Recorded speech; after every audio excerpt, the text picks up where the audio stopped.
자, 오늘은 우리가 이사야 2장 전체의 말씀을 우리가 살펴볼 건데, 오늘 2장 전체 말씀 중에 10절, 11절의 말씀만 우리가 같이 한번 읽도록 하겠습니다. 10절, 11절 시작. 너희는 바위 틈에 들어가며 진토에 숨어 여호와의 위엄과 그 광대하심의 영광을 피하라. 그날에 눈이 높은 자가 낮아지며 교만한 자가 굴복되고 여호와께서 홀로 높임을 받으시리라. 아멘. 자, 오늘은 이사야 2장의 말씀을 우리가 들어가겠습니다. 지난 1장 마지막 부분 29절 31절의 말씀은 어떻게 끝났습니까? 29절부터 31절은 너희가 너희의 기뻐하던 상수리 나무로 인하여 부끄러움을 당할 것이요 너희가 너희의 택한 동산으로 인하여 수치를 당할 것이며 너희는 잎사귀 마른 상수리 나무 같을 것이요 물 없는 동산 같으리니 강한 자는 사모라기 같고 그의 행위는 불티 같아서 함께 탈 것이나 끌 사람이 없으리라 라는 말씀으로 마무리되었습니다. 이 1장의 마지막은 이처럼 심판에 대한 경고의 말씀, 심판에 대한 이미지로 끝났습니다. 하나님을 유일하신 도움으로 삼지 않고 우상을 자기의 도움으로 삼던 자들에게는 결국 그 마지막에는 그들이 의지하던 그 장소, 우상을 숭배하던 장소였던 상수리 나무로 인해서 오히려 그들은 부끄러움과 수치를 당할 것입니다. 이 말씀은 무슨 뜻이냐? 그들이 그토록 열심을 가지고 따랐던 우상들에게 오히려 배신을 당할 것이라는 뜻입니다. 그리고 그 우상 숭배의 죄 때문에 도리어 그들의 심판을 초래하게 될 거라는 말씀입니다. 심판 때 그들은 우상으로부터 도움을 받을 수 있습니까? 그들은 아무런 도움도 받지 못할 것입니다. 대신 그들에게 임할 것은 물 한 방울 없이 바짝 메마른 가뭄과 영원히 꺼지지 않는 불입니다. 자신을 안전하게 지켜줄 거라고 믿었던 것들이 그것이 재산이 되었든 명예가 되었든 권력이든 군대라 할지라도 하나님의 심판 앞에서는 한낱 쉽게 타버릴 이 실오라기에 불과한 것들이라는 것을 경고하시면서 지난 1장을 마쳤습니다.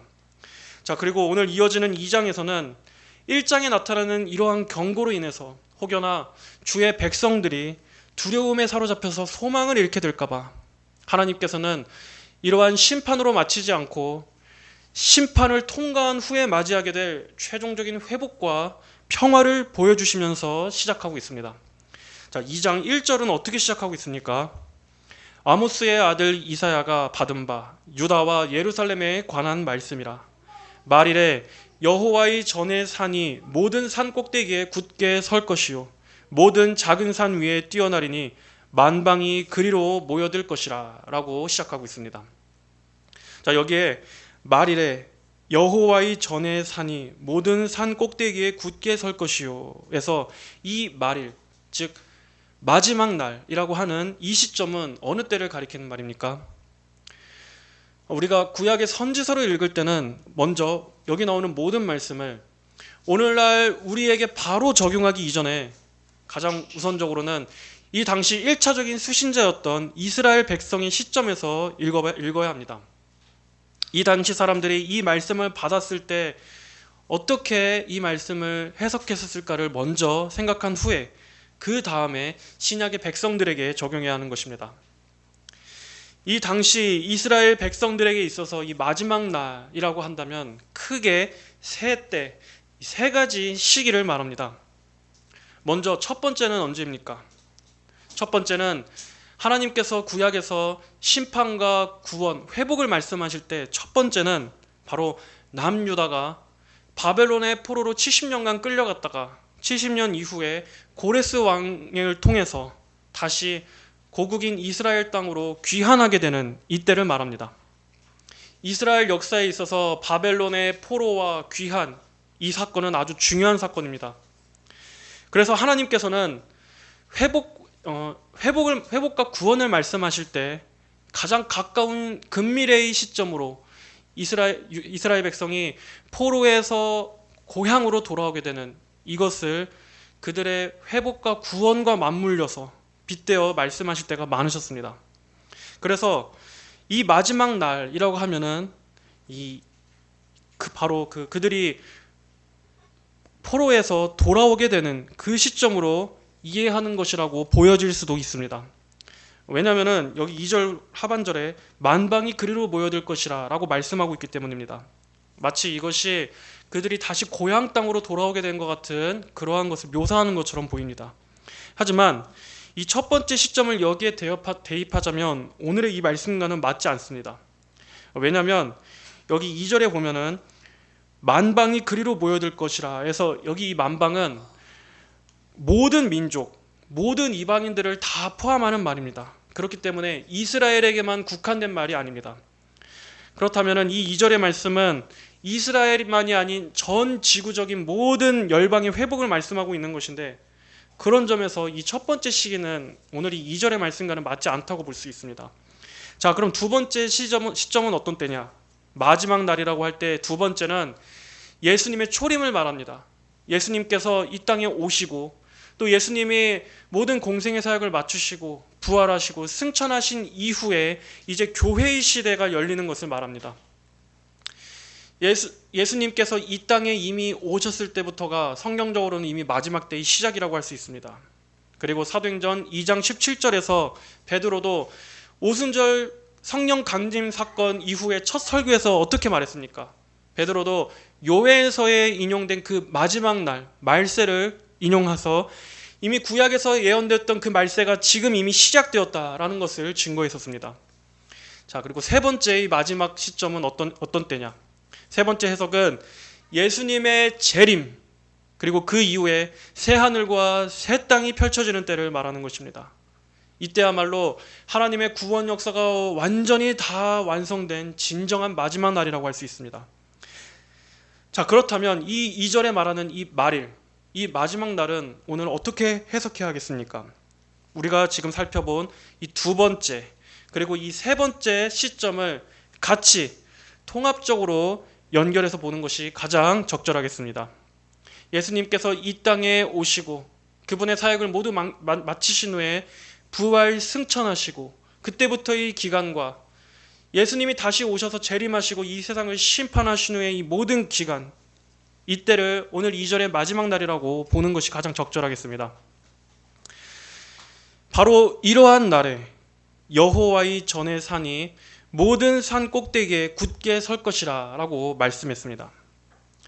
여호와의 전의 산, 이 말은 예루살렘에 있던 시온산을 가리키는 것인데 신학적 관점에서는 바로 교회, 우리 교회를 말합니다. 그리고 이 교회는 지금 우리가 이 땅에서 보는 이 교회, 이 지상에 있는 이 교회 건물을 말하는 것이 아니라 구원받은 하나님의 백성들의 무리를 교회라고 말합니다. 교회는 신학적으로 지상교회와 천상교회 두 가지로 나뉘는데, 지금 이 땅의 교회가 우리가 지금 이렇게 예배를 드리고 출석하는 이 교회를 지상교회라고 말한다면, 성경에서 말씀하는 그 종말론적인 최종적인 교회는 바로 그 천상의 교회를 말하는 것입니다. 예를 들면 선지서에서 어떤 교회와 또 계시록에서 말하는 교회의 영광스러움들을 말할 때 항상 이 종말론적인 관점에서의 천상 교회를 우리는 떠올려야 합니다.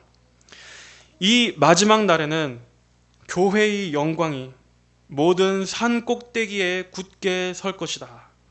모든 산 꼭대기들 위에 있게 될 것이라고 말씀하고 있습니다. 산 꼭대기, 고대에서는 산 꼭대기에서 이방인들이 자기가 믿는 신들을 섬기던 사당과 신전을 바로 이 산 꼭대기에 모셔놓곤 했습니다. 높은 곳에 신전을 화려하게 지어놓고서 거기서 자기들이 믿는 그 신을 높이던 우상숭배의 장소가 산 꼭대기였습니다. 하지만 그에 반해 이스라엘은 어땠습니까? 물론 이스라엘에도 성전이 있었지만 이방 신들의 신전에 비한다면 외적으로는 그 화려함과 웅장함에 미치지 못했습니다. 그러나 이스라엘의 성전은 외적인 규모와 화려함 때문이 아니라 하나님으로 인해서 거룩하고 위엄 있는 곳이었습니다. 겉으로 보이는 외적인 형태는 우상의 신전보단 초라했지만 바로 그 위에 하나님의 영광이 임재해 있었기 때문에 우상의 신전과는 비교할 수 없을 정도로 하나님의 전은 존귀한 곳이었습니다. 여러분, 오늘날도 마찬가지입니다. 이 세상의 신을 섬기는 자들의 신전은 화려하고 큽니다. 물론 고대의 신전과 같은 신전은 오늘날에는 없지만 현대의 우상 숭배자들 역시도 훨씬 많은 수와 큰 규모와 엄청나게 많은 자본과 권력으로 이 세상 신을 섬기며 그들의 권세가 이 세상을 잠식하고 있습니다. 이렇게 세상적으로 볼 때는 그들이 이 세상의 높은 산 꼭대기에 있는 것처럼 보입니다. 세상의 모든 권력을 그들이 다 잡고 주무르는 것처럼 보입니다. 교회를 대적하는 정치 세력들과 세계적인 팝스타를 숭배하는 거대한 콘서트장, 그리고 마귀를 찬양하고 노래하는 엔터테인먼트 산업들, 이런 것들을 볼 때 이 세상은 하나님이 없는 이 세상의 우상의 신전이 가득하고 화려하고 더욱더 거대한 것처럼 보입니다. 반면에 하나님을 믿는다고 하는 교회는 어떻습니까? 교회는 이 땅에서 아주 작고 보잘것없고 초라합니다. 그리고 하나님을 참되게 따르고자 하는 신실한 교회는 그 중에서도 더 아주 수적인 면에서도 극소수로 적습니다. 그리고 신실한 하나님의 성도들, 참된 교회는 그 누구도 관심을 갖지 않습니다. 유명하지 않습니다. 그 중에서도 배도한 교회들은 그들도 이 세상의 높은 산 꼭대기 위에 올라가고자 이 세상과 영합해서 세상을 벤치마킹하는 가짜 교회들도 판을 치고 있습니다. 하지만 진정한 참된 소수의 교회는 아주 외적으로 초라하고 무명의 상태입니다. 그러나 마지막 날에는 이 성경이 먼 훗날에 예고하고 있는 그 새하늘과 새 땅이 도래한 그날에는 하나님의 신실한 교회와 소수의 성도들이 이 세상의 모든 우상의 신전보다도 더 높은 곳에 굳게 서게 될 것입니다.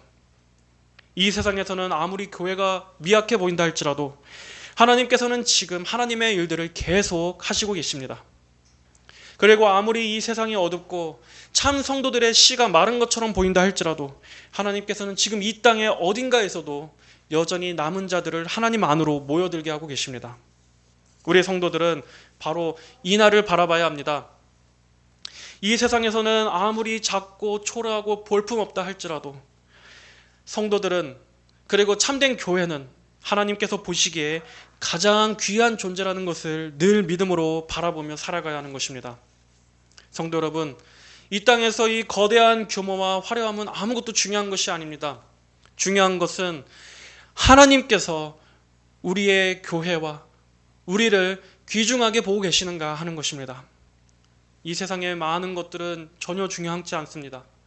세상의 모든 것들은 잠시 잠깐이고 결코 영원하지 않습니다. 그리고 이 세상 가운데 박혀있는 이 교회는 이 세상과 역행할 수밖에 없기 때문에 지금 이 시대의 세상에서는 절대로 부해지거나 유명해질 수가 없습니다. 하지만 그걸로 끝이 아닙니다. 최후에 하나님께서 우리를 높여주시면 그것이야말로 가장 값진 것입니다. 그러므로 성도 여러분, 우리는 이 땅에, 이 황폐한 땅에 소망을 둘 것이 아니라, 이곳에 시선을 둘 것이 아니라 장차 영화롭게 될, 들려 높여지게 될 이 교회의 최종적인 영광을 바라보며 살아야 할 것입니다. 마지막 날에 이 세상의 모든 거대함과 화려함과 반짝거리는 것들은 다 무너진다 할지라도 참 교회는 우리 하나님께서 붙들어 주십니다. 바로 이것이야말로 우리 성도들의 소망입니다. 우리가 이 땅에서 비록 큰 번영과 업적을 이루지 못하더라도 우리가 결코 슬픈 낙심에 빠지지 않을 수 있는 이유는 나중에 우리 모든 성도들은 하나님 안에서 존귀하게 높여질 것이기 때문입니다. 그리고 그거면 됩니다.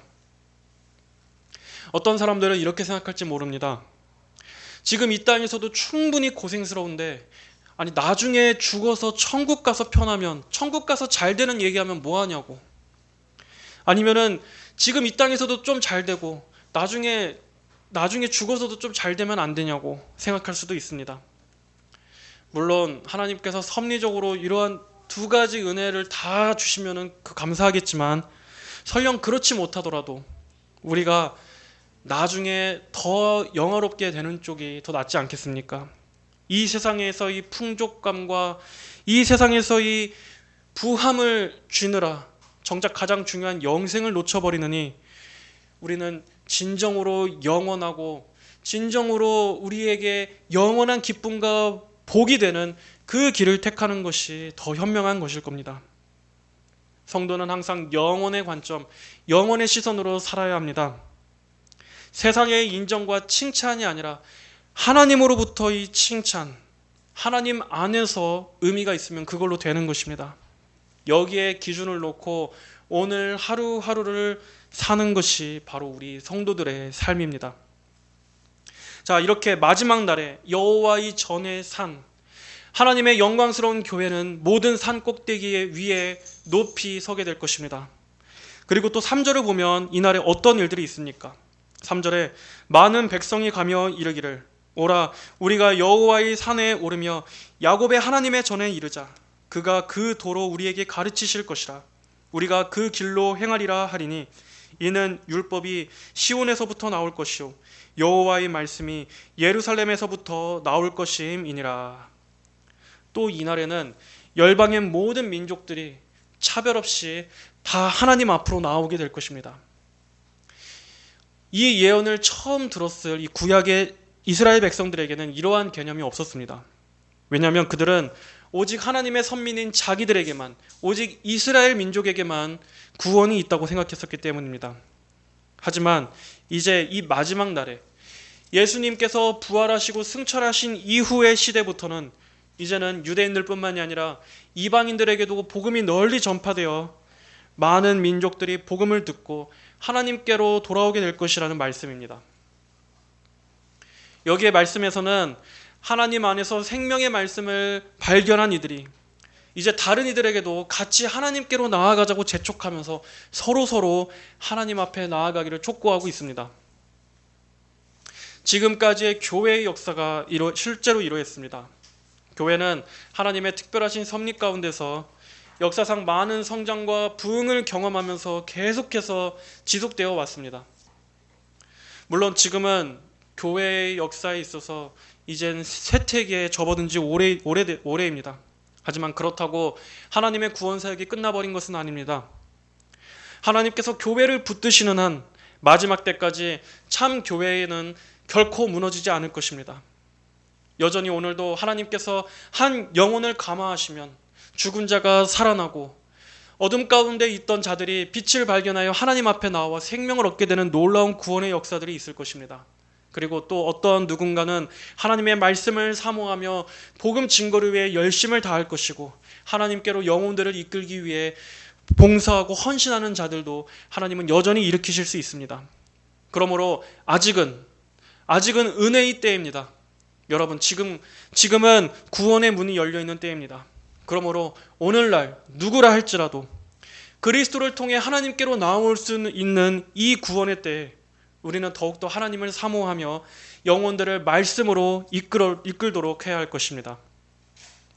자, 4절에는 그가 열방 사이에 판단하시며 많은 백성을 판결하시리니 무리가 그 칼을 쳐서 보습을 만들고 그 창을 쳐서 낫을 만들 것이며 이 나라와 저 나라가 다시는 칼을 들고 서로 치지 아니하며 다시는 전쟁을 연습치 아니하리라 라고 말씀하고 있습니다. 여기서 말씀하는 그는 누구시겠습니까? 바로 장차 예수 그리스도께서 우리의 왕이시자 이 모든 열방의 통치자로서 이 세상에 완전한 평화를 가져오실 것이라는 것을 예언하는 말씀입니다. 예수님께서 다시 재림하실 때 우리 주님께서는 그때는 왕으로서 오실 것입니다. 예수님께서 처음 이 땅에 오셨을 때는 그분은 낮고 초라한 모습으로 오셨지만 다시 오실 때에는 예수님은 권세 있는 심판주로서 이 땅에 재림하실 것입니다. 그래서 예수님께서 이 세상을 심판하신 후에 그 이후에 새롭게 도래할 새하늘과 새 땅에서는 어떠한 일이 벌어질 것이라고 묘사하고 있습니까? 그때는 전쟁도 없고 싸움도 그칠 것입니다. 무리가 그 칼을 쳐서 보습을 만들고 그 창을 쳐서 낫을 만들 것이며 이 나라와 저 나라가 다시는 칼을 들고 서로 치지 아니하며 다시는 전쟁을 연습치 아니하리라. 여기에서 칼을 쳐서 보습을 만든다라는 것은 전쟁 무기였던 칼로 이제는 평화롭게 농기구를 만들 것이라는 말씀입니다. 왜냐? 그날에는 이제 더 이상 전쟁이 없이 완전한 평화만 있을 것이기 때문에 이제는 무기는 필요 없습니다.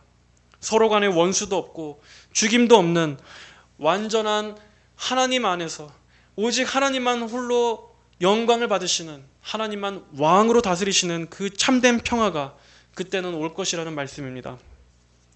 여러분, 이 세상이 진정으로 바라는 참된 평화, 참된 유토피아, 진정한 이 세상의 화목의 때는 언제 도래합니까? 바로 예수님께서 재림하실 때, 그때만 비로소 이 지상의 참된 평화가 찾아오는 것입니다. 여러분, 우리가 보통 영화 이런 데를 보면은 이 영화의 마지막에 이 최종적인 적과 싸우면서 결국엔 주인공이 이기게 되고 그 적은 완전히 패배하게 되면서 마지막에 그 나라의 참된 평화가 찾아오는 걸로 보통 마치지 않습니까? 이러한 이야기의 플롯 자체가 원래는 다 성경에서 모티브를 따온 것입니다. 하나님께서 처음 아담을 통해서 복음을 주신 이후로 인류의 역사 속에서 이러한 구원에 대한 소망, 구속사적인 소망이 알게 모르게 계속해서 전해 내려온 것입니다. 그래서 설령 말씀에 빛이 없던 문화권에서도 이렇게 먼 미래의 언젠가에는 악은 심판받고 평화가 찾아올 것이라는 그러한 열망이 인간 본성 안에 다 심겨지게 된 것입니다. 우리가 보통 이 권선징악의 메시지, 이러한 것들의 통쾌감을 느끼는 이유도 하나님께서 사람 안에 그러한 열망을 심어주셨기 때문입니다.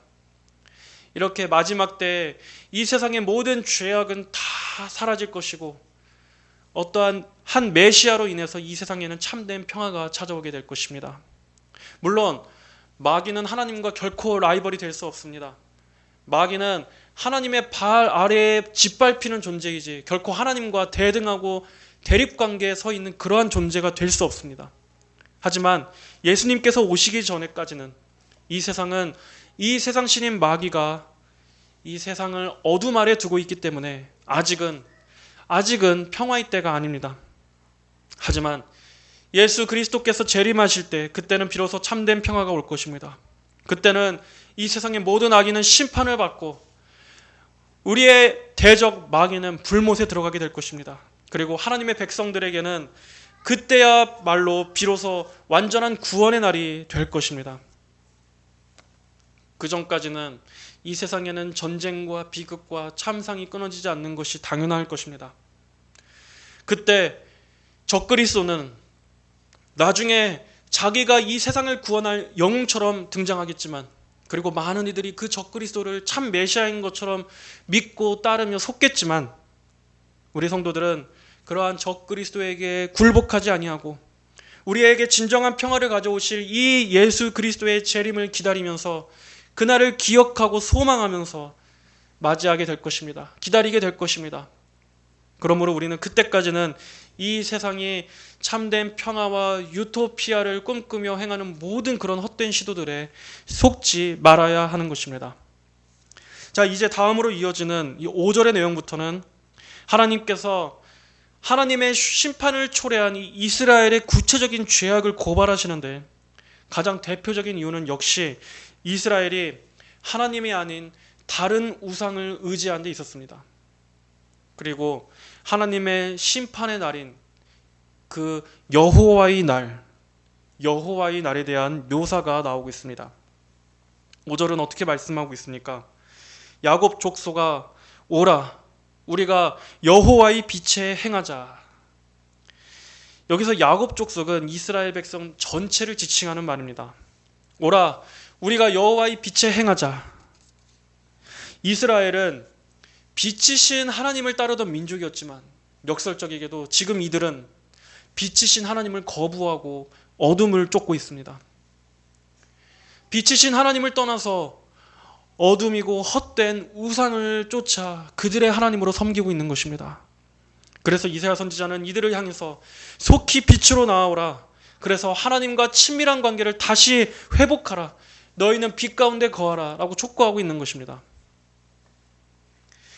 주께서 주의 백성 야곱 족속을 버리셨음은 그들에게 동방 풍속이 가득하며 그들이 블레셋 사람같이 술객이 되며 이방인으로 더불어 손을 잡아 언약하였음이라.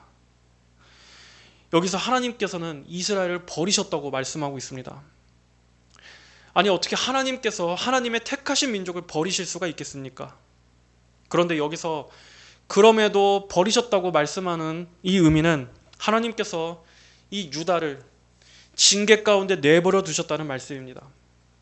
하지만 하나님께서 이들을 내버리시기 전에 이미 이들이 먼저 하나님을 내팽개쳐 버렸습니다. 그들은 하나님 앞에 어떻게 행했습니까? 그들은 하나님을 모르는 이방 민족들의 풍속, 여기서 말씀하는 이 동방, 우상을 섬기던 이들의 정신에 물들어서 하나님의 백성들 역시도 똑같이 우상을 열렬히 숭배했었습니다. 그리고 이스라엘 가운데 하나님께서 그토록 혐오하시는 점치는 행위, 주술 행위도 행했었습니다. 그리고 이들은 이방인들의 타락한 문화도 적극적으로 받아들여 흡수했습니다. 오늘날도 마찬가지입니다. 이때와 전혀 다를 바가 없이 지금 이 시대도 여전히 교회 안에 우리가 이 세상에서 경계하고 멀리해야 될 그러한 우상의 문화들을 아주 적극적으로 받아들여 흡수하고 있습니다. 또 이 이스라엘은 물질주의에 빠져서 하나님보다는 돈을 더 숭배했습니다. 7절에 그 땅에는 은금이 가득하고 보화가 무한하며 그 땅에는 마필이 가득하고 병거가 무수하며 그 땅에는 우상도 가득하므로 그들이 자기 손으로 짓고 자기 손가락으로 만든 것을 공경하여 천한 자도 절하며 귀한 자도 굴복하오니 그들을 용서하지 마옵소서라고 말하고 있습니다. 이사야 선지자는 이스라엘이 열렬히 추구하고 있는 그들의 실제적인 하나님을 고발하고 있습니다.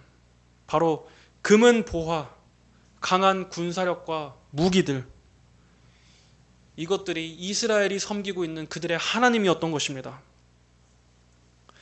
이사야 선지자가 활동하던 시기 초반에만도 당시의 유다는 경제적으로나 군사적으로나 번영기에 있었습니다. 그들은 다윗과 솔로몬 시대 이후로 가장 다시 그 전성기를 맞는 것처럼 보였습니다. 하지만 반대로 영적으로는 하나님을 떠났습니다. 돈과 재물이 우상이 돼서 하나님을 버린 것입니다. 하나님은 그들에게 중요한 가치가 아니었습니다. 그래서 그들은 그만큼 하나님에 대해서 간절하지도 않았습니다. 이제는 물질적으로 번성하고 어느 정도 살만하니까 하나님이 더 이상 하나님의 도움이 필요 없었던 것입니다. 천한 자도 절하며 귀한 자도 굴복했다 하는 것은 온 백성이 한 사람도 빠짐없이 전부 다 우상 앞에 굴복했다는 것입니다. 각 사람 개개인의 그 마음 깊은 곳에 그들의 마음과 생각과 그들의 삶 속에 우상이 깊이 들어와서 모든 이스라엘 백성들 전부가 다 하나님보다는 다른 것들을 더 열렬히 추구하며 그것들을 위해 달려가며 그것들을 사랑했다는 것입니다. 이들은 하나님의 백성이라고 불리는 자들이었습니다. 하지만 이렇게 명목상 하나님에 대한 신앙은 고백할 수 있을지 모르지만 실제적인 신앙의 고백은 무엇으로 증명되는 것이냐? 바로 삶의 행태로 나타나는 것입니다. 아무리 입으로만 신앙을 고백하는 것은 아무 소용이 없습니다. 그러면서 실제로는 하나님보다 쾌락을 더 사랑하고 하나님보다는 이 세상의 영광과 돈과 자기 명예와 성공을 더 추구하면 그게 바로 그 사람의 하나님인 것입니다. 사람 앞에서는 숨겨진다 할지라도 하나님께서는 각 사람 마음 안에 있는 우상을 아십니다. 무엇이 그 사람의 하나님인지 하나님께서는 다 보고 아시는 것입니다. 이사야 선지자는 그들을 용서하지 마시라고 하나님께 기도하고 있습니다. 이것은 이사야가 긍휼의 마음이 없어서가 아닙니다. 하나님은 의로우신 하나님이시기 때문에 죄인이 우상으로부터 돌이켜서 회개하고 하나님께로 돌이키지 않는 이상 그 사람에게는 용서가 없는 것입니다. 참된 용서는 죄 가운데 그대로 머물러 있으면서 여전히 하나님께 대해 강팍한 자를 용서하시는 것이 아니라 자기의 죄를 진정으로 회개하고 하나님께 돌이키고자 하는 그러한 마음에 부어지는 것입니다. 자, 이어지는 10절부터는 하나님의 심판의 때에 일어날 그날의 광경에 대해 묘사하고 있는 장면들이 나옵니다.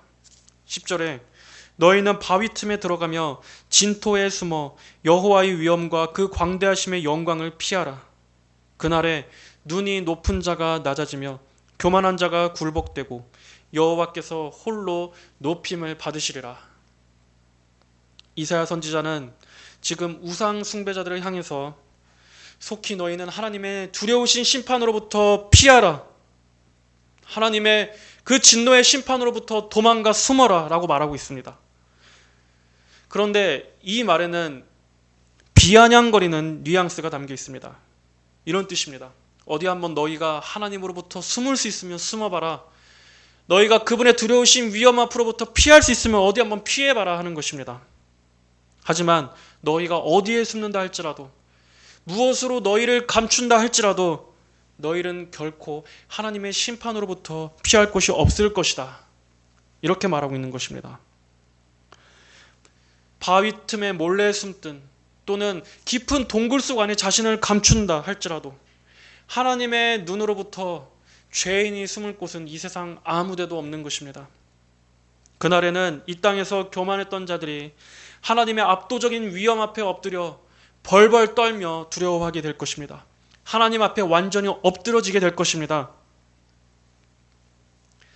사람이 이 거대한 자연의 웅장함 앞에 홀로 서게 될 때, 인간은 그때 자기가 얼마나 작은 존재인지를 느끼게 된다고 합니다. 자연에 무서울 정도로 압도적인 그 거대함 앞에 서게 될 때 사람은 그 앞에서 숨이 턱 막히고 아무런 말도 할 수 없을 정도의 경험을 느끼게 됩니다.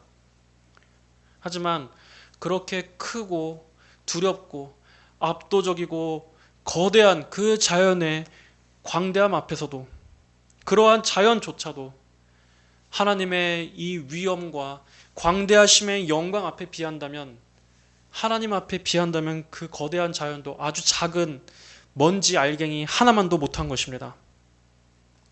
하나님의 위엄과 영광은 온 우주 중에 가장 큰 것이 아니라 온 우주보다 더 크고 두려운 것입니다. 하나님 앞에서는 이 우주조차 하나님께서 창조하신 피조물에 불과합니다. 그 크고 두려우신 하나님의 심판에 마주한다면 우리 인간은 어떻게 할 수 있겠습니까? 한낱 우리 인간은 그 앞에 감히 입도 벌리지 못하고 벌벌 두려움에 떨며 마음이 완전히 녹아지게 될 것입니다. 마지막 때에 인간이 세운 모든 높은 것들은 다 무너지고 오직 하나님의 영광만이 홀로 우뚝 서게 될 것입니다. 오직 여호와의 그 영광스러운 이름만이 홀로 높임을 받을 것입니다. 12절에 대저 만군의 여호와의 한 날이 모든 교만한 자와 거만 자와 자고한 자에게 임하여 그들로 낮아지게 하고, 또 레바논의 높고 높은 모든 백향목과 바산의 모든 상수리 나무와 모든 높은 산과 모든 솟아오른 작은 산과 모든 높은 망대와 견고한 성벽과 다시스의 모든 배와 모든 아름다운 조각물에 임하리니, 그날에 자고한 자는 굴복되며 교만한 자는 낮아지고 여호와께서 홀로 높임을 받으실 것이요 우상들은 온전히 없어질 것이며 사람들이 암혈과 토굴로 들어가서 여호와께서 일어나사 땅을 진동시키시는 그의 위엄과 그 광대하심의 영광을 피할 것이라. 대저 만군의 여호와의 한 날, 성경에서는 이 심판의 날을 여호와의 날이라고 많이 기록하고 있습니다. 이 날은 우리 사람은 그때가 언제 어느 시점인지 알 수 없지만 하나님의 구속사 가운데서는 반드시 예정되어 있는, 반드시 임하게 될 어느 한 날입니다. 그리고 그 날에 일어날 일들에 대해서 어떻게 묘사하고 있습니까? 여기서도 두드러지는 장면은 땅의 모든 높은 것들이 하나님 앞에 다 낮아지게 될 것이라는 것입니다. 모든 높아진 교만한 것들이 낮아지고 하나님만이 높임을 받으시리라. 이것이 왜 중요합니까? 인간의 죄된 본성은 바로 하나님처럼 높아지고자 하는 것이기 때문입니다. 첫사람 아담 역시도 결국 하나님처럼 되고자 하는 욕망 때문에 하나님께서 금하신 선악과를 따먹고 불순종한 것이지 않았습니까? 인류는 지금도 하나님처럼 높아지고자 하는 이 열망을 가지고 계속해서 바벨탑을 쌓아 올리고 있는 중입니다. 이제는 창조주의 자리까지 넘보면서 신의 영역에까지 도전하면서 사람이 하나님의 위치까지 높아지려고 하고 있는 것입니다. 하지만 과연 그것이 성공하겠습니까? 과연 그것이 성공하겠습니까? 여기에 나오는 이 레바논의 높고 높은 백향목, 이 백향목은 그 목재가 굉장히 크고 튼튼해서 큰 건축물을 세우는데 많이 사용됐던 목재였습니다.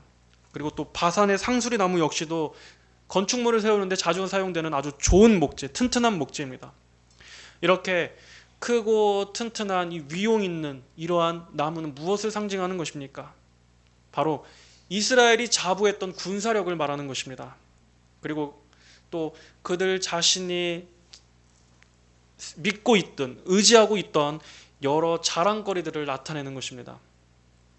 또 그 밖에 높은 망대, 견고한 성벽, 또 높은 산, 이러한 것들 역시도 이스라엘이 스스로 자랑하고 자신들을 안전하게 지켜줄 것이라고 의지했던 군사력, 군사적인 강대함들을 나타냅니다.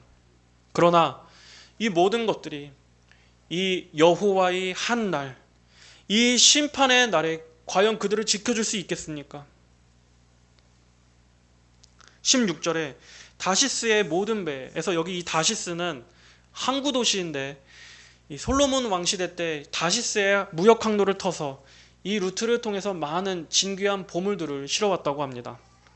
그런데 지금의 유다는 이 다시스의 배를 통해서 얻어들이는 부를 하나님보다 더 의지하고 있었습니다. 그리고 그 무역선들을 통해서 들여오는 많은 장식품들, 또 많은 사치품들을, 그리고 수많은 예술품과 보물들을 이들은 열렬히 사랑하고 있었습니다. 하지만 이 여호와의 날에 여기 있는 이 모든 것들은 다 어떻게 되겠습니까? 다시스의 모든 배와 모든 아름다운 조각물에 임하리니, 만군의 여호와의 한 날에 하나님의 심판이 이 모든 것들 위로 임할 것입니다. 사람들이 자부하던 모든 강함과 높음, 그리고 사람들의 마음을 영적으로 타락시켜서 하나님으로부터 멀어지게 만들었던 모든 우상들, 이 모든 것들이 이 여호와의 심판의 날에 싸그리 다 전부 다 무너지고 없어질 것이고 허무하게 사라질 것입니다. 17절, 그 날에 자고한 자는 굴복되며 교만한 자는 낮아지고 여호와께서 홀로 높임을 받으실 것이요 우상들은 온전히 없어질 것이며 사람들이 암열과 토굴로 들어가서 여호와께서 일어나사 땅을 진동시키시는 그의 위엄과 그 광대하심의 영광을 피할 것이라. 여기서도 10절, 11절의 같은 말씀이 계속 반복되고 있습니다. 마지막 심판의 때에 우상들은 다 없어져 허망하게 될 것입니다. 여러분, 구약에서 우상이라는 말, 이 히브리어 자체가 헛되다, 아무것도 아니다, 실체가 없다라는 뜻입니다. 그 말처럼 우상은 결국 그 이름대로 아무것도 아닌 것처럼 힘없이 무너지고 없어지고 사라지게 될 것입니다. 모든 것이 다 험으로 돌아가게 될 것입니다. 그것들은 사람을 구원하는 데는 전혀 무능하며 무익할 뿐입니다. 오직 누구만이 가장 강하고 영광스러우십니까? 바로 하나님만이 홀로 우뚝 서시는 것입니다. 가장 강하고 높으신 참 하나님만이 참 신이십니다. 그 외에 다른 모든 우상들, 사람들이 기대고 의지하고 섬기던 모든 잡신들은 다 헛된 것입니다. 그 하나님의 위엄 앞에 사람들은 두려워하며 어떻게 되는 걸로 나옵니까? 20절 말씀 같이 보겠습니다. 사람이 숭배하려고 만들었던 그 은우상과 금우상을 그날에 두더지와 박쥐에게 던지고 라고 말씀합니다. 사람들이 숭배하려고 만들었던 은우상과 금우상, 이 금과 은은 인류의 오랜 역사상 화폐로서나 귀금속으로서 여전히 보물로 인정받는 것들입니다. 우리가 앞으로는 이제는 더 이상 실물의 시대가 아니라 앞으로는 이제 디지털 화폐의 시대가 올 것이다 라고 말은 하지만, 그럼에도 불구하고 인류가 멸망할 때까지는 금과 은은 계속해서 값진 가치를 지니고 있을 것입니다. 하지만 이 금은 보아마저도, 금과 은과 모든 값비싼 보물이라고 할지라도 하나님의 심판으로부터 자신을 건지는 데에는 전혀 도움이 되지 못할 것입니다. 그리고 사람들은 그 마지막 날에 그것을 절실히 깨닫고는 이제는 아무런 도움도 주지 못하고 쓸모 없어져 버리는 이 헛된 것들을 두더지와 박쥐에게 그냥 내던져 버릴 것입니다. 왜 하필 두더지와 박쥐냐? 이 두더지와 박쥐는 구약에서 이스라엘 백성들이 가장 부정하다고 여기던 짐승이었습니다. 그러한 부정한 짐승에게나 던져질 정도로 이제 이러한 것들은 이 땅에서 자신을 지켜줄 수 없다라는 것을 절실히 깨닫게 된다는 것입니다. 자신을 지켜줄 거라고 믿었던 모든 보호막들이 하나님의 심판 앞에서는 아무런 쓸모도 없게 될 것입니다. 암혈과 험악한 바위 틈에 들어가서 여호와께서 일어나사 땅을 진동시키시는 그의 위엄과 그 광대하심의 영광을 피하리라.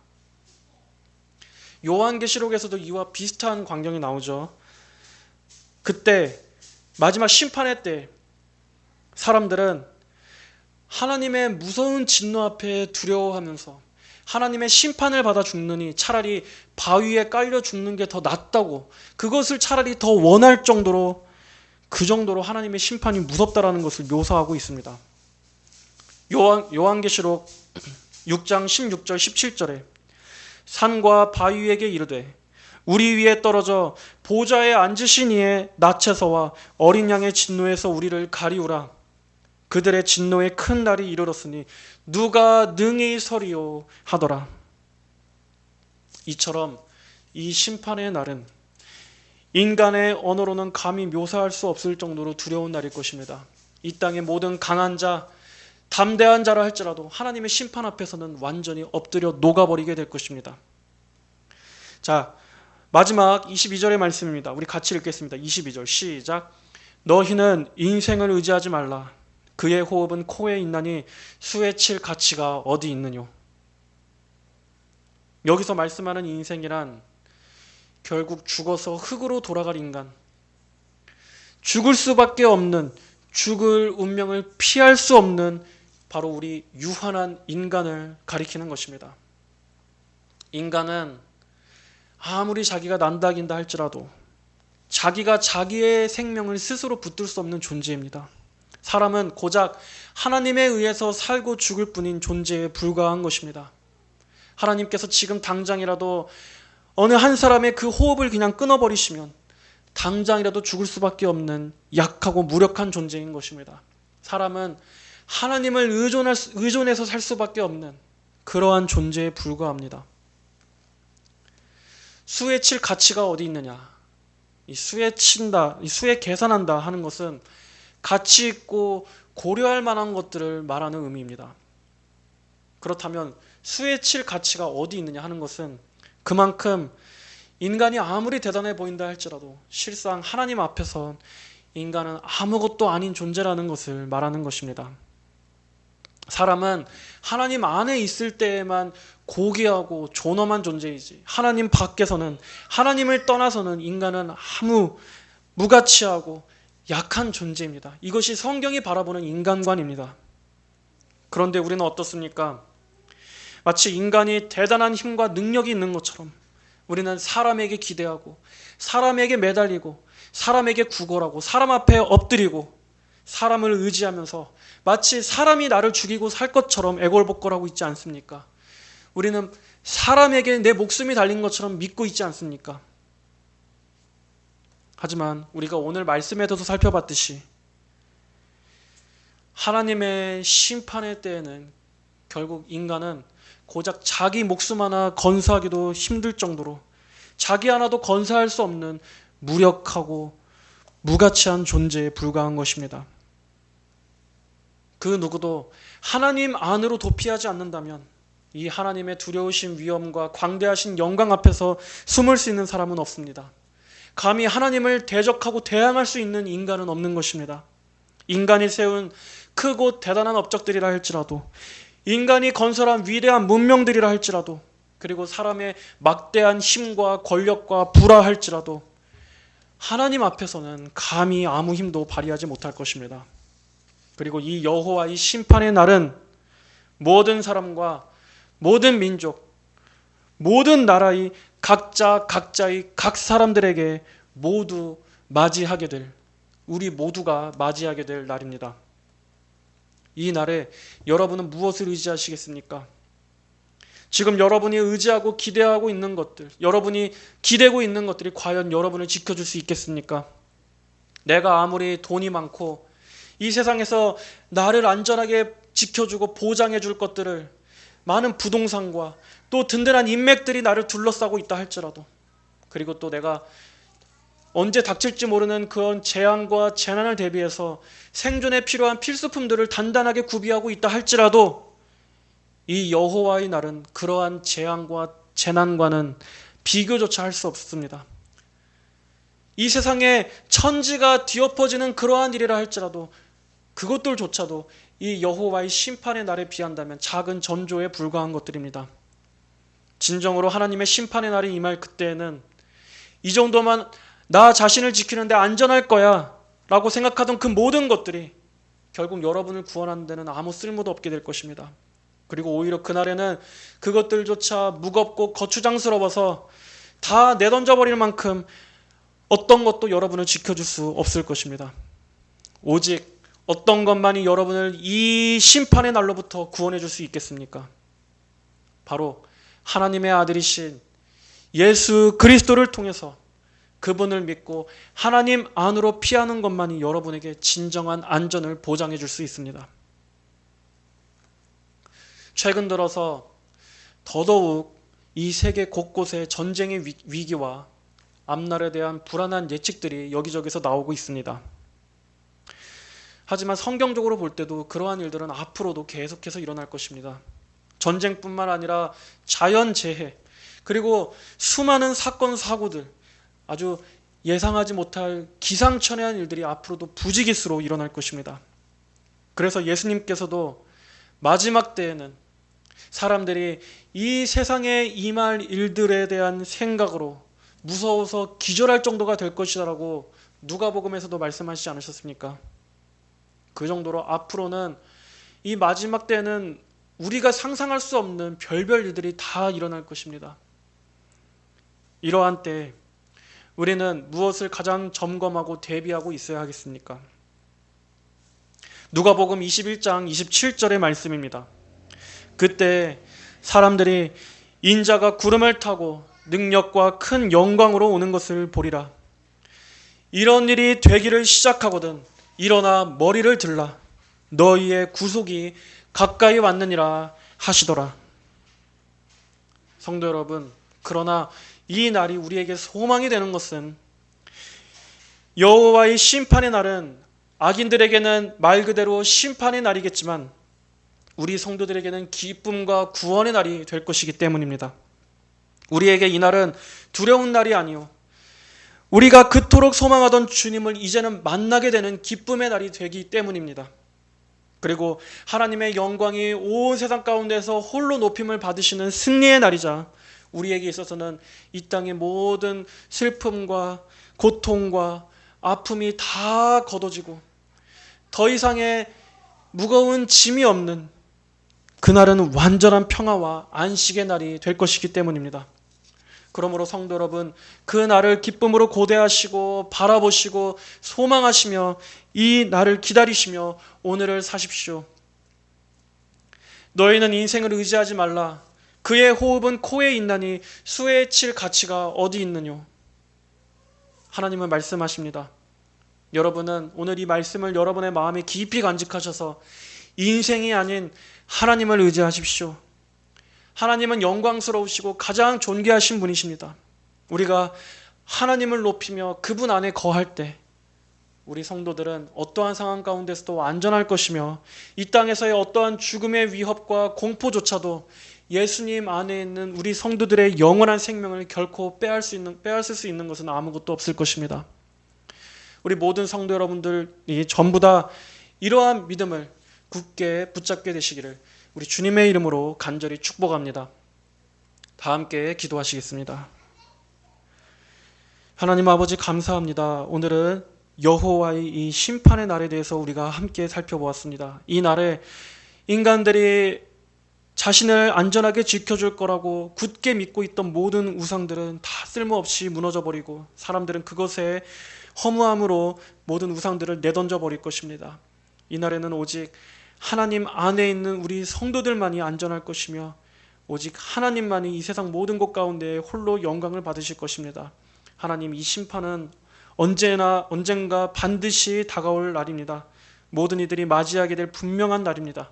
아버지 하나님, 우리 성도들이 항상 영적으로 깨어 있어서 이 세상에 허망하고 다 사라질 것들에 소망을 두지 않게 하여 주시고, 우리 예수님께서 이 세상에 재림하시고 주님께서 이 세상을 왕으로서 다스리시는 이 날, 구원의 날, 승리의 날, 이 영광과 기쁨의 날을 소망하며 살게 하여 주시옵소서.